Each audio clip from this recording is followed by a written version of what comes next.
velvet crown arches over the Puget Sound.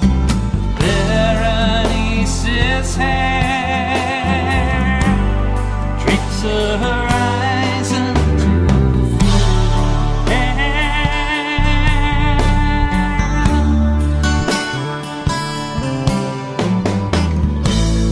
Where is my lucky star tonight? The seventh sister of the Pleiades walks in beauty like the night. Oh, that is best, dark and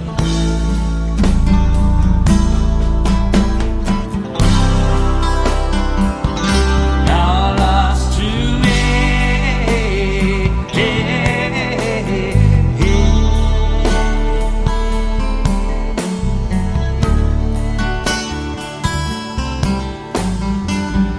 Only trust in the northern star. That's the only point that's fixed. I once believed in love. Even love cannot bridge this rift.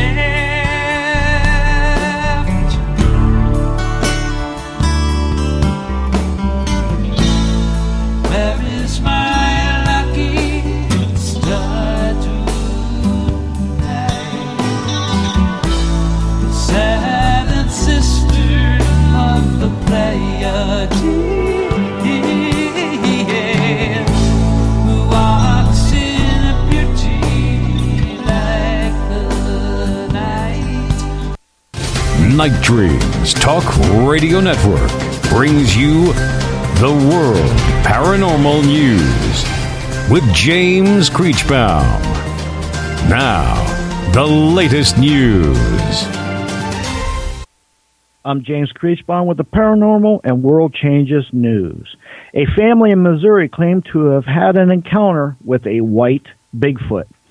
One night, she claims, her son was coming home when he came across a 7-foot-tall white and hairy hominid. It crossed into the field next to the road. It terrified him so bad he moved into town permanently. But according to this woman, that was not the only incident. She and her husband say they hear howling calls, tree knocks, often at night, and awful, terrible smells. Also, there is so many corpses floating in China's Yellow River that many people become body fishers and make money by collecting the remains and selling them back to their families. Wow. Now, cave painting. There's been a cave painting that depicts the world's oldest cryptid. The cave painting dates back 44,000 years and shows the earliest known depiction of a supernatural creature.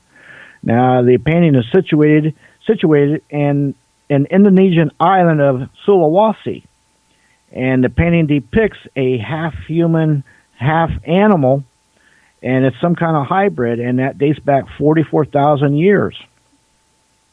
Again, 12,500-year-old site was unearthed while digging for a bridge in Connecticut.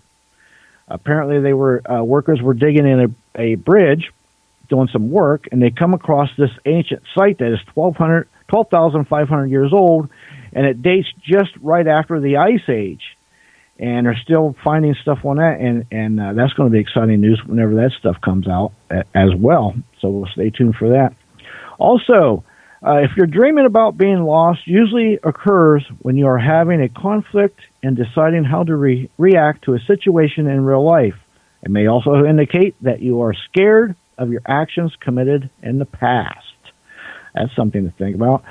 And ghost impersonators wearing white bed sheets date back to the 16th century. Back then, the get-up was slightly more convincing, as the bodies of the people who couldn't afford coffins were often wrapped up in sheets of their deathbeds. The next news break at the top of the hour. You're listening to Night Dreams Talk Radio After Dark with our host, Gary Anderson. And that is me. We need to get Earl on the phone right now, so that's what I do. And I tell you, it's going to be an interesting night here tonight on Night Dreams Talk Radio. All right, James? Yes, it is. I'm looking forward to it. Hope Earl's feeling better. I hope he is, too. So hopefully I didn't... Okay, Earl, how you doing, my friend? Doing well. How are you doing, Gary? I am doing fantastic. You know what? Did you ever get that song up where they could purchase it? Because I tell you what, it's not a day I don't get at least a dozen, if not more, emails and texts from, these truckers wanting to purchase your song. I'm going to get it up on at least on Spotify really soon, and I'll try to get it up on iTunes and something else. I just have to talk to the guy that owns our little indie record label that we use.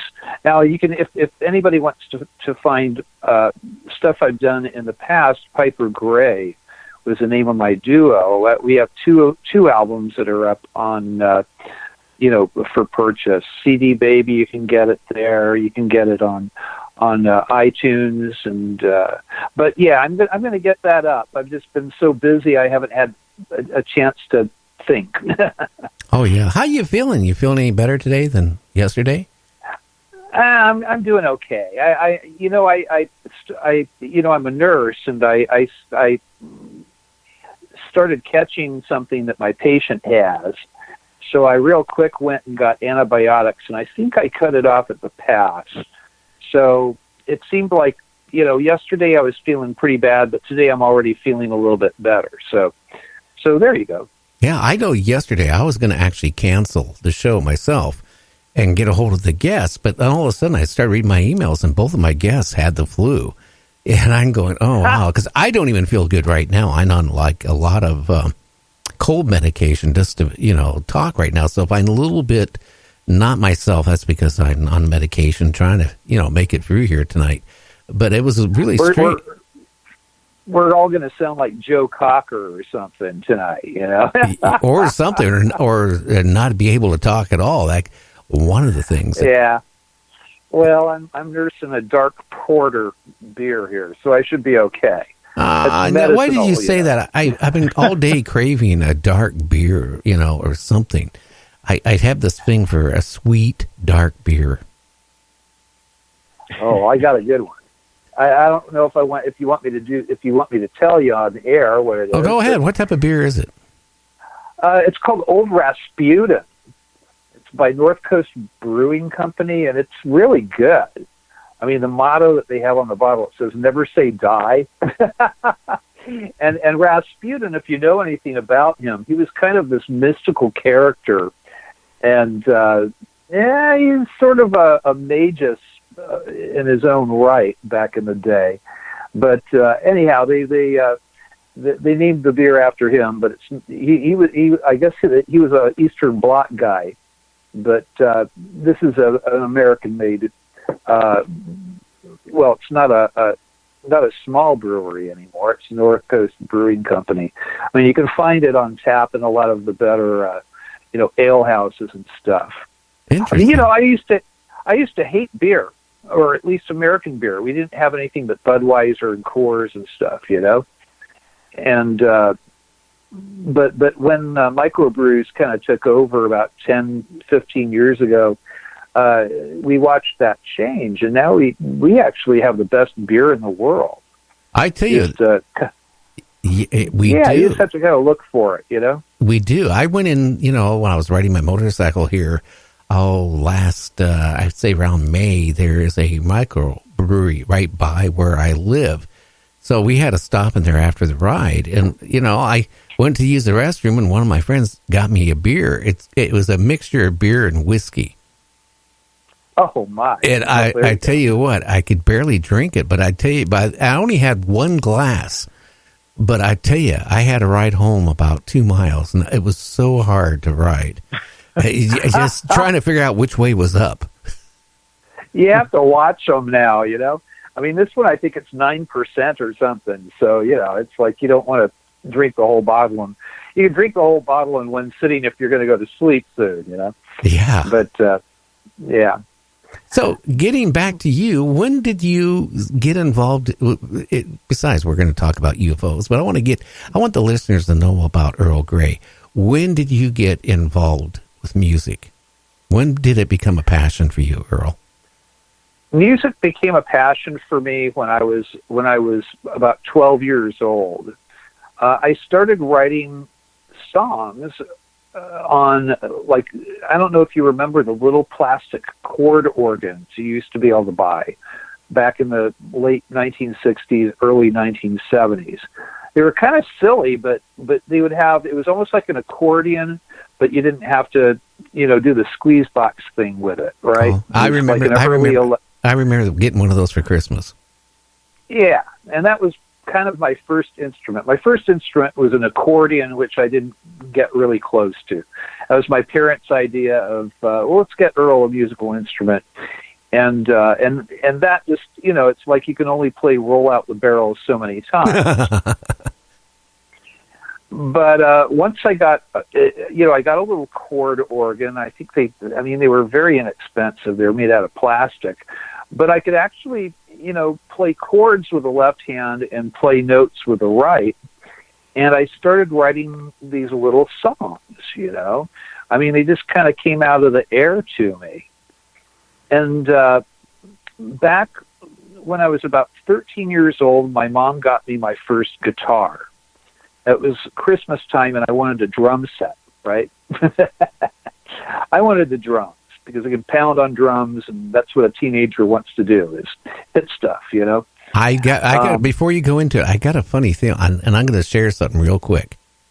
I got stuck in first grade all the way up to like seventh grade, having to play a clarinet, and my dad hated it with a passion. So my mom comes up to me and she goes, you want to get electric guitar for Christmas? And I go, oh, sure. My dad would have been better off, seriously, to let me continue playing the clarinet and never brought up the electric guitar. I can tell you that. Well, that's a great story. I love that. And I have a friend who plays beautiful clarinet. Jeff Gold, he's an old friend of mine.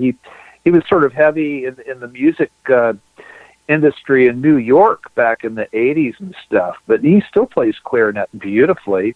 And he's actually the guy who, for our MUFON meetings in Los Angeles, we needed a venue.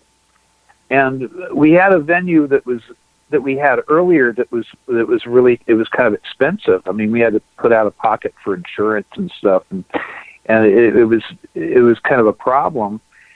And Jeff actually donated his music venue to us for our MUFON meetings. So, but he plays beautiful. What do they call it? Klemser clarinet, sort of like the Jewish style of. I mean, it's beautiful. He plays gorgeous clarinet. He also plays guitar. He's kind of, he's a multi-instrumentalist. But I love the, Benny Goodman. I mean, hey, it's good stuff. Oh yeah. So I mean, they got you. But here's what I was trying to get at, right? My dad thought the clarinet was too loud. Now you know what it's like when you start playing the guitar, electric guitar. Yeah, it gets way louder than any clarinet could ever be. The same way you were probably, you wanted the drums. They probably figured, oh no, that's going to be too loud, right? Yeah, right. And so you ended up with electric guitar, which they didn't realize is probably way louder than the drums could have been. Oh yeah. I mean, New Year's would come around, and I would, put it on the distortion pedal and play Jimi Hendrix' Star Spangled Banner, which I, did pretty good at, considering. And, I'm sure they weren't expecting that, or my dad certainly wasn't. But, but I got my first guitar. My mom got it through blue chip stamps. If you remember the saving stamps that you get, go to the grocery store.